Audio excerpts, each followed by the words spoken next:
Bueno, en esta presentación vamos a hablar de neuralgia trigémino, algunas generalidades, tomando en cuenta de que es una patología que si bien es frecuente, de todas formas se ve y pudiera verlo el médico general, ¿ya?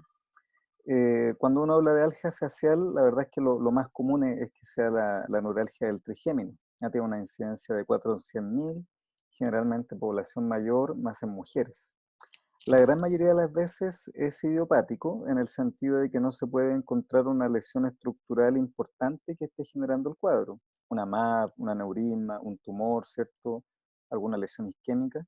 Pero de todas formas se ha visto de que esto llamado idiopático generalmente es por alguna microcompresión vascular y ha tenido cierto mucho desarrollo, vamos a ver después en el tratamiento, la microcirugía, ¿eh?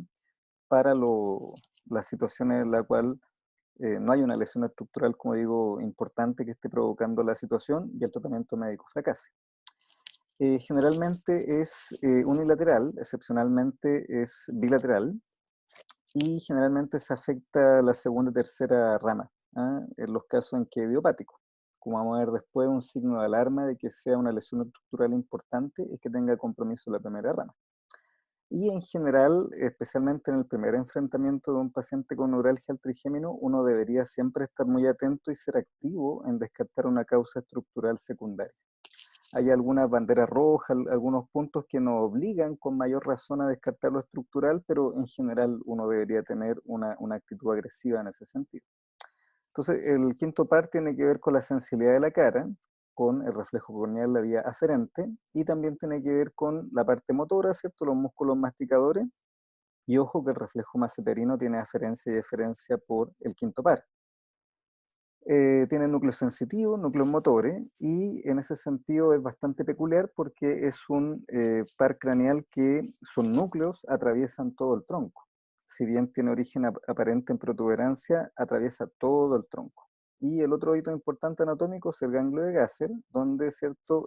Se ubica la bifurcación de la rama oftálmica, la maxilar y la mandibular, a la primera, segunda y tercera rama.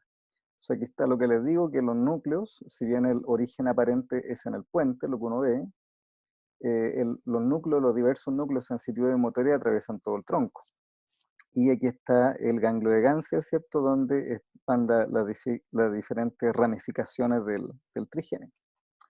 Entonces está la división B1, la rama oftálmica, que tiene inervación del ojo, la frente, la nariz. Está la división B2 maxilar, que son los dientes, la encía, el labio superior, párpado inferior, lateral de la nariz, ¿cierto? Esto es un detalle importante, que estos dos son sensitivos. Y la división B3 mandibular, que es sensitivo y motor, afecta la mandíbula, los dientes, la encía, pero ojo, que afecta la mandíbula, ¿cierto? Pero se respeta el ángulo de la mandíbula. ¿Ah? Una típica pregunta que uno le hace al paciente cuando hay sospecha que no sea una neuralgia al trigémino y no se esté respetando, entre comillas, en forma tan exacta la anatomía o algún cuadro conversivo, por ejemplo, uno hace hincapié en esta zona porque no está inervada por el trigémino. Entonces, si el paciente insiste mucho con que tiene dolor en esta zona, uno dice, bueno, acá hay una situación que no se corresponde con la anatomía. El reflejo masseterino normalmente está ausente o disminuido. Cuando hay pérdida de control central, alguna lesión central se exacerba, así que uno debería encontrarlo o ausente o disminuido. El reflejo corneal, la aferencia es por el quinto y la diferencia por el séptimo par, por el facial. El reflejo gabelar, que es como una maniobra que uno busca cuando hay una respuesta arcaica, ¿cierto? Solo uno o dos parpadeos, no más que eso. Y la sensibilidad, la idea de explorar cada rama por separado, fijándose, como ya les comenté, en que se cumpla la anatomía, porque en la neuralgia del trigémino es muy respetuoso, por ejemplo, si tengo el compromiso maxilar, es muy respetuoso de esa inervación, no se pasa para el otro lado y respeta claramente esa zona. Ya si se pierde lo anatómico, uno ya empieza a sospechar que no sea un cuadro, por ejemplo, de la neuralgia del trigémino, que no lo sea y que pueda haber otro diagnóstico. ¿Ya?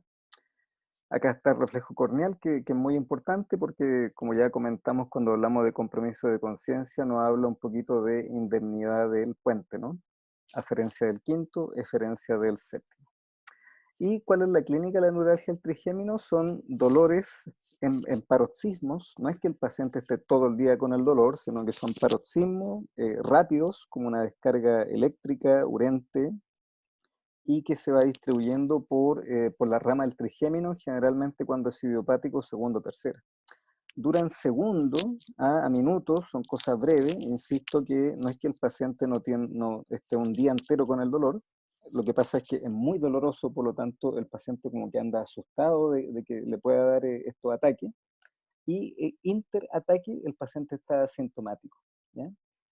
Uno de los detalles son los puntos gatillo, que el paciente se pasa a llevar la zona, la rama que le está generando el dolor, se lo pasa a llevar, no sé, porque se maquilla o porque se afeita el hombre, y tiene cierto este dolor como que se reproduce, y por lo tanto el paciente está como un poquito temeroso a que esto puede ocurrir, y muchas veces llegan a la consulta sin maquillarse, o algunas veces bien característico un paciente que se afeita un puro lado de la cara, ¿cierto? Por este miedo a que el punto gatillo desencadene la crisis.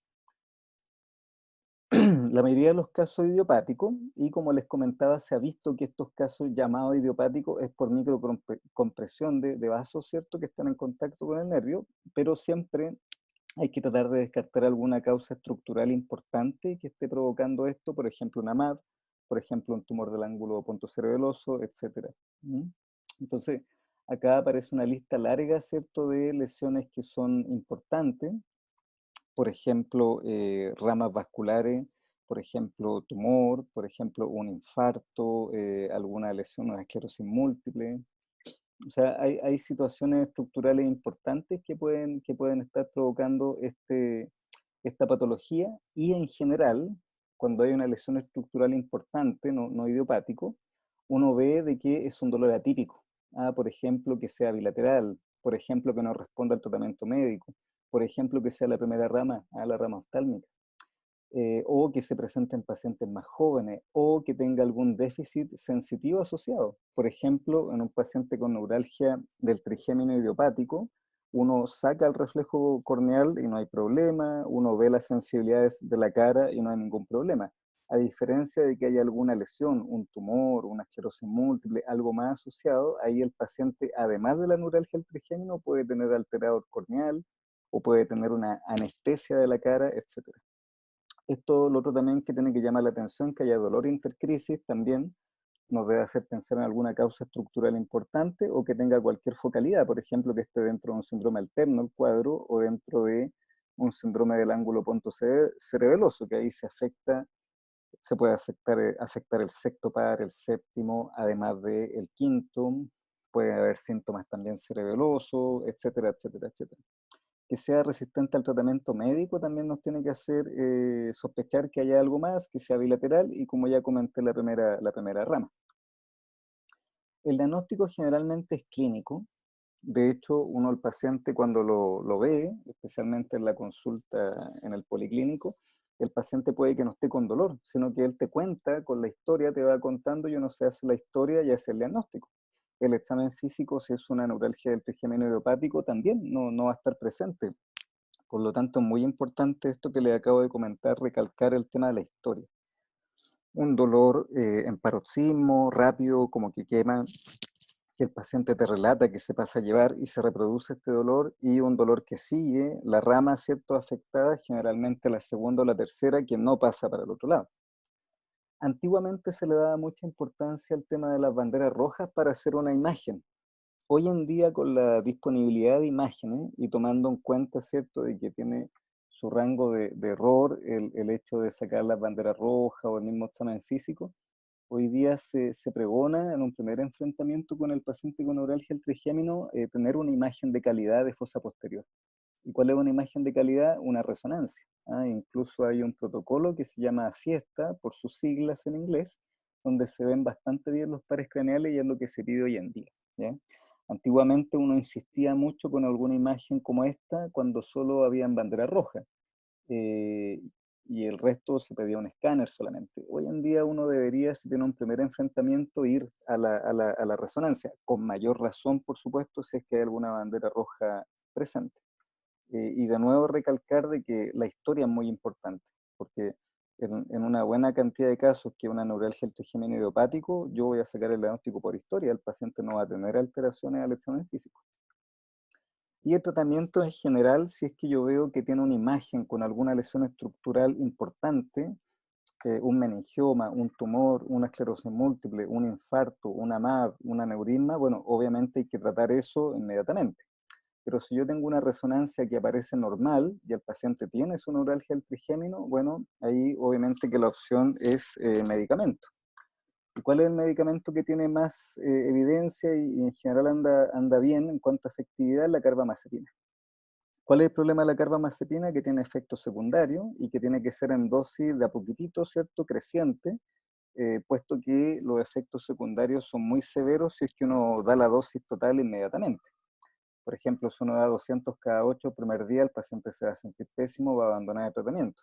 Entonces, uno le deja un cuarto de esa dosis, ¿cierto? Al día, la primera semana, la segunda semana va subiendo cada 12 puede ser, la tercera puede ser cada 8. Entonces, recién uno va a instalar el tratamiento a las 3 semanas. Y eso es uno de los problemas de la carbamazepina, de que el paciente obviamente quiere un resultado rápido, ¿ya? Los otros medicamentos que se pueden ocupar, la gabapentina, también se ocupa la pregabalina, el topiramato, pero en general el que tiene más efectividad es la carbamazepina. Pero insisto, ¿cuál es el problema? Su efecto secundario y que hay que instalarlo en forma lenta. Hay una formulación que se llama oxcarbamazepina que tiene un poquito menos de efectos secundarios, se puede dar cada 12 horas, pero el problema es que es muy caro. Entonces eso también limita su uso. En cambio, la carbamazepina con todos sus peros está en todos los consultorios, ¿cierto? Y es barato. La fenitoína, fíjense que se ocupa algunas veces cuando el paciente llega en agudo con una crisis de neuralgia del trigémino y se puede cargar, así como uno carga a un paciente epiléptico, con todos los cuidados, la monitorización, se puede cargar al paciente y después hacer el puente hacia la carbamazepina, que tiene menos efectos secundarios a largo plazo y más efectividad en estos casos.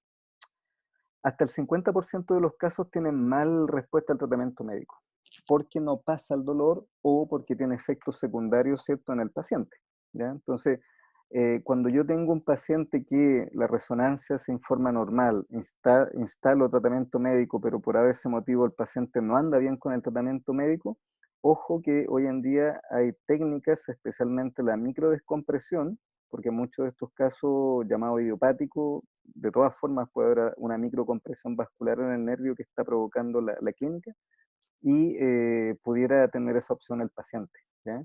Y fíjense que esto no es menor esta opción, porque antiguamente la opción era cortar el nervio o hacer una alteración química, ¿cierto? Y se le inyectaba algún químico y claro, el paciente el problema que tenía era que quedaba sin sensibilidad.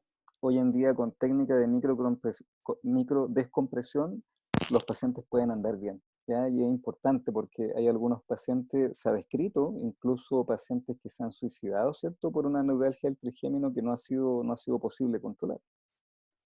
Y acá, ¿cierto? Se ve cómo está el nervio trigémino y tiene aquí, ¿cierto? Una arteria que está comprimiendo y aquí donde les comento muchas veces se llama idiopático porque no se pudo diagnosticar esto con una imagen, pero al hacer la microdescompresión se ve que efectivamente hay una microcompresión y el paciente con esta microcirugía anda bien. Entonces, en general, la mayoría de las veces es idiopático, pero de todas formas siempre es bueno descartar lo estructural, más aún si es que hay signo de alarma. Como les digo, hoy en día cada vez la tendencia es ya a realizar resonancia de cerebro, ¿cierto? Que me da mejor información de la fosa posterior. Pero con mayor razón voy a ir a la resonancia si es que tengo bandera roja, ¿ya? El tratamiento médico, como les digo, lo que tiene más evidencia en el tiempo ha sido la carbamazepina, pero el problema son sus efectos secundarios y que la instalación es lenta. Y para casos que si bien la resonancia no me muestra alguna lesión estructural importante, ojo que también puede haber posibilidad de microdescompresión, ya especialmente si es que el paciente tiene mala respuesta al tratamiento médico.